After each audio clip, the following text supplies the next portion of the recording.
किस्सा सुना दूं सर आपको, क्योंकि आज पाकिस्तानी पूर्व खिलाड़ियों के बहुत सारे बयान चल रहे हैं, वो अपनी टीम को कोस रहे हैं, आप मैनेजमेंट को कोस रहे हैं। सईद अजमल, मैं समीप जी को दिखाया भी था, वो बोल रहा है वीडियो पे, आप सुनो आप हैरान हो जाओगे। और ये इससे पता लगता है देश क्या है। 2007 में पाकिस्तान कोई टूर्नामेंट जीता, वर्ल्ड कप जीता है, एशियन कप कोई जीता, एशिया कप था। उन्हें हम टीम जीत के पाकिस्तान आई तो हमें प्राइम मिनिस्टर से मिलवाया गया। 2007 में कौन प्राइम मिनिस्टर होगा, नवाज शरीफ होंगे, कोई होगा। प्राइम मिनिस्टर ने कहा आप पूरी टीम को 25-25 लाख रुपए हर प्लेयर को दिए जाएंगे। टीम बड़ी खुश हो गई। ये सईद अजमल बता रहा है अपनी देश का हाल। बोला हमने बैंक में चेक डाला, चेक बाउंस हो गया। हम हैरान कि पाकिस्तान सरकार का चेक चीफ मिनिस्टर ने दिया हुआ, वो चेक कैसे बाउंस हो सकता है। हम पीसीबी के पास गए, पाकिस्तान क्रिकेट बोर्ड के पास, सर वो 25 लाख रुपए सर ने कहे थे हमको देने के लिए, वो चेक तो बाउंस हो गया, आप क्या करेंगे। बोले जाके सर से बात करो, हमने थोड़ी कहा था देंगे तुमको 25 लाख रुपए। बोले चलो ये, फिर हमें लगा चलो देर सवेर आ जाएगा पैसा। फिर हम गए, बोला हम उसके जस्ट बाद श्रीलंका चले गए टूर पे। श्रीलंका में बहुत बुरी तरह हार गए। हारने के बाद वापस लौटे, पाकिस्तान की सरकार ने कहा इनके सारे अवार्ड वापस। जो पहले भी अनाउंस किए तो वो भी वापस। ये तो देश है सर। बिल्कुल। अभी उनकी 25 से 44% जनता भूखी मर रही है, लेकिन पैसा किसके पास है? कॉन्सेंट्रेट। आज बड़ा एक इंटरेस्टिंग चीज मैंने देखी, आज के पेपर में आया है कि इनकी 5.9 million income tax returns file हुई हैं, लेकिन उसमें से 40% जीरो इनकम है। जिनके पास पैलेशियल घर है, लग्जरी हाउसेस है, लग्जरी कार्स है, फॉरेन ट्रिप हर साल 2-3 करते हैं, वो जीरो इनकम टैक्स फाइल कर रहे हैं। यानी कि पूरे देश के अंदर एक लॉबी है पॉलिटिको मिलिट्री, जो मिलिट्री लीड करता है, जो मुनीर लीड करता है, वो सबको डिटरमिन करती है। इसी वजह से अब रॉफ ने जो इंडिकेशन किया, उसके बाद 30% उसकी फीस के ऊपर लग गया पेनल्टी। लेकिन क्या हुआ, क्या कहा इन्होंने, मोहसिन नकवी ने, उन्होंने कहा अपने पोस्ट के अंदर कि तुम चिंता मत करो, ये पूरा का पूरा फीस कंपनसेट मैं करूंगा, जो आईसीसी ने काटी है वो मैं दूंगा, पर्सनली दूंगा, मैं दूंगा, पर्सनली बोला। और दूसरी चीज, क्रिस्टियानो रोनाल्डो का उन्होंने एक क्लिप लगा दिया जिसमें वो जहाज गिराने वाला टाइप का एक जेस्चर है। तो क्या दर्शा रहा है ये पॉलिटिको मिलिट्री लिंकेज दिखा रहा है क्रिकेट के साथ। ये क्या स्पोर्ट्स है? क्या ये स्पोर्ट्समैन स्पिरिट है? हम क्यों ले उससे ट्रॉफी जिसने हमारे ही देश के लिए आतंकियों की मदद करता है? इंटीरियर मिनिस्टर, होम मिनिस्टर है सारे, वो उनके जो भी हेडक्वार्टर गिरे होंगे लश्कर के और इस सब के, यही बनवा रहा होगा। बिल्कुल। और जो फ्लड हिट का पैसा था वो भी यहां लेके जा रहे हैं। अगर वो आतंकियों की मदद करते हैं, क्या हम उनसे जो आतंकी हमला हमारे देश में करते हैं ट्रॉफी लें? बिल्कुल नहीं। और साथ में सबसे बड़ी बात आ जाती है कि ये जो हमेशा झूठ फैला रहे हैं, ऑप सिंदूर का इतना बड़ा झटका इनको लगा है कि कभी ये 5 जहाज कहते हैं, कभी 6 कहते हैं, और अब तो 7 पे आ गए हैं। लेकिन पहले ही दिन हमारे S-400 नहीं, 5 उनके फाइटर, 1 AWC एयरक्राफ्ट, 11 एयरबेसेस अगले दिन, 6 रेडार्स, 2 कम्युनिकेशन सेंटर, यहां तक कि जब हमारा बॉम्ब गिरा था ना सर, उसके इंपैक्ट अमेरिका तक रिपल हुआ था।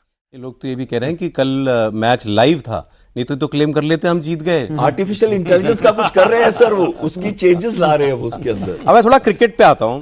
देखिए, ऐसा नहीं था कि कल के मैच में धुक सब नहीं थी, यहाँ भारत में सबको था। नहीं, मुझे नहीं थी। आप तो क्योंकि आप वो जानते हो जो हम नहीं जानते क्रिकेट के बारे में। लेकिन आम आदमी को लग रहा था यार मैच हाथ से अगर गया तो बड़ी बेइज्जती होगी। ऑनेस्टली ये तो था। और पाकिस्तान का कैप्टन रिस्क लिया था, पाकिस्तान का कैप्टन और उनके खिलाड़ी, मैच है, कोई ना कोई डायलॉग रट के आए होंगे कि हम प्रेजेंटेशन के बाद ये बोलेंगे। वो बस तैयारी करके आए होंगे, उनको मौका मिलता जाने क्या क्या कहते वो। तो ये रिस्क था।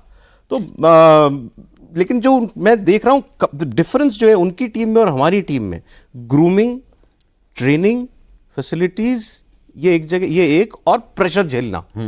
क्या बुनियादी अंतर बताइए मुझे दोनों टीमों के। नहीं, बुनियादी अंतर आप देखोगे तो हमारे और उनके बेसिक्स में ही बड़ा फर्क है। मतलब वो टीम के बेसिक्स ही गड़बड़ हैं। उनको शायद ये नहीं पता कि कवर ड्राइव कैसे मारा जाता है, मिड ऑन पे फ्लिक कैसे किया जाता है। मतलब मैं एक बेसिक बात बता रहा हूं, तो उनके बेसिक्स में इतना फर्क है। और हमारे प्लेयर्स इतने कहते हैं ना पॉलिश्ड प्लेयर्स हैं, क्रिकेटिंग वाइज, सिविलाइज्ड भी हैं बिहेवियर वाइज। अब बड़ा मेजर डिफरेंस है। भारत और पाकिस्तान में कोई कंपैरिजन है ही नहीं। भारत के प्लेयर्स आईपीएल खेल रहे हैं, और आईपीएल कुछ भी को, आईपीएल को क्रेडिट देना होगा, बहुत मैचेस खेलते हैं, टैलेंट पूल हमारा बहुत बड़ा है। लगातार इंटरनेशनल टूर्स हो रहे हैं, हम बड़े बड़े प्लेयर्स के साथ खेल रहे हैं, बड़े बड़े प्लेयर्स लगातार प्रोड्यूस कर रहे हैं। विराट कोहली और रोहित शर्मा गए तो हमें लगा कि पता नहीं क्या हो जाएगा, देखिए एशिया कप जीत के आ गए। एक और यंग टैलेंट पूल आ गया, Abhishek Sharma, highest run scorer, 314 run बनाकर 7 मैचेस में एशिया कप से लौट के आ रहा है। उनके तरफ से एक साहिबजादा फरहान ने ही रन बनाए, 200 कुछ रन उन्होंने बनाए, उसके अलावा रन नहीं है। हाईएस्ट विकेट टेकर के आप तरफ जाएंगे तो 17 विकेट लेकर शिवम दुबे और ये सब, अभिषेक शर्मा, अभिषेक, तिलक वर्मा, तो ये सब 200 प्लस रन बना के आ रहे हैं। ये कितने साल की पौध है जो अब आप इसकी फसल कट रही है? ये आप लगा लो, सबको 5-5, 6-6 साल हुए आए हुए, मतलब इंटरनेशनल सीन में आए हुए 2 साल 3 साल। अभिषेक शर्मा अपना 22वां मैच खेल रहे हैं, तिलक वर्मा अपना 21वां 22वां मैच खेल रहे हैं, सब यंगस्टर्स हैं, बट आईपीएल में बड़े बड़े स्टार्स के साथ खेल के मैच्योर हो गए। पाकिस्तान में लास्ट बात कहूंगा, पाकिस्तान में जब से वो आतंकी हमला हुआ श्रीलंका की टीम पे 2009 से 15-16 साल से कोई इंटरनेशनल टीम ने ट्रैवल नहीं किया। ग्राउंड्स में उनके एलिफेंट ग्रास आ गई, इंटरनेशनल टीम्स ट्रैवल नहीं कर रही। इंडिया को देखा देखी 2008 के बाद हमने उन्हें आईपीएल में नहीं खेलने दिया, तो चढ़कर उन्होंने एक बहुत ही घटिया सा एक लीग शुरू किया, पीएसएल, जो कि ज्यादातर समय दुबई में ही होता रहा। बड़े प्लेयर्स आते नहीं है, 50-60 लाख रुपए जो है टॉप प्लेयर को मिलता है, तो पैसे भी वैसे हमारे यहाँ कितना मिलता है टॉप प्लेयर को? 27 करोड़ 28 करोड़।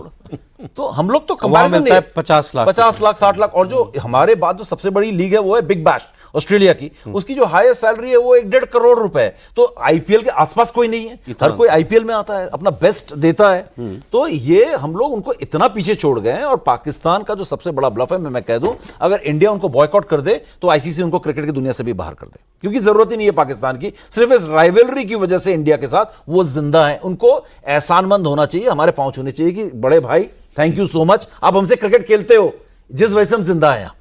इसी का रेवेन्यू मिलता है, इसी का रेवेन्यू है। जब आप टूर्स पर जब आप जाते हैं तो पाकिस्तानी प्लेयर से इंटरेक्शन आपका कई बार हुआ होगा। मैं वो पुरानी जमाने, वो पुराने बारों की नहीं बात कर रहा हूँ, एक टाइम में बहुत अच्छे खिलाड़ी भी थे उनके पास। हाल फिलहाल में तो क्या कैसा बिहेवियर होता है इन लोगों का? नहीं, बिहेवियर सीधा मैं आपको बताता हूं। जो बेसिक जो एक बात होती है ना, पाकिस्तानी खिलाड़ी बोलते हैं कि हिंदुस्तान पाकिस्तान के बीच मैच होना चाहिए, आप इंटरव्यू करें तो बोले आप ये पॉलिटिक्स को क्रिकेट में नहीं लेकर आना चाहिए, मतलब ये कि आईपीएल खिला लो भाई। अरे आईपीएल खिला लो हम लोगों को। और दूसरी चीज, आप पुराने प्लेयर्स को आप इसमें छोड़ नहीं सकते, मतलब इंक्लूडिंग बिग नेम्स, है ना, नाम में नहीं लूंगा, बड़े बड़े नाम। एक नाम मैं ले लेता हूं, मैं जावेद मियांदाद का इंटरव्यू करने गया था, मैं पाकिस्तान में 2004 में कवर कर रहा था, उनका इंटरव्यू करने गया। इंटरव्यू करने के लिए फोन किया तो शुरुआत से वो पूछने लगे, वो इंडियन प्लेयर्स भी पूछते हैं लेकिन वो ऐसे नहीं जैसे पाकिस्तानी, कि कमर्शियल्स क्या है, मतलब कितने पैसे इंटरव्यू के पैसे। मैंने बोला सर जावेद भाई पैसे तो नहीं, लेकिन हम न्यूज चैनल से हम ऐसे हिसाब से इंटरव्यू करना चाहते हैं। बोलता लेकिन यार चलो बात कर लो, आ जाओ इंटरव्यू करने। तो मैंने इंटरव्यू के दौरान भी उन्होंने पूछा, मैं $1500 लेता हूं, है ना, जावेद भाई ने बोला, जावेद मियांदाद ने। तो इंटरव्यू हो गया, मैंने बोला मैं ऑफिस में बात करता हूं। बोला $400-500 जितना भी हो ऑफिस से बात करके मुझे बता देना। तो ये बेसिकली क्या होता है कि ये क्योंकि पीसीबी भी आपने देखा चेक बाउंस हो रहा है, तो they are depending on us. हमारे न्यूज चैनल्स पे भी डिपेंड करते हैं कि $500-1500 $2000 दे दे। और हमने कितने पाकिस्तानी प्लेयर्स हमारे इंडिया टीवी में आए हैं, आपको याद होगा कि मोहम्मद यूसुफ 2016 में हमारे एक्सपर्ट थे। यही मोहम्मद यूसुफ जो आप गाली दे रहे थे जो हमारे कप्तान को। तो उनके पॉलिटिशियन, एक्स आर्मी मैन आके गाली सुनते हैं इंडिया की न्यूज चैनल्स पे, क्योंकि पैसा मिले, कुछ डॉलर मिले। सर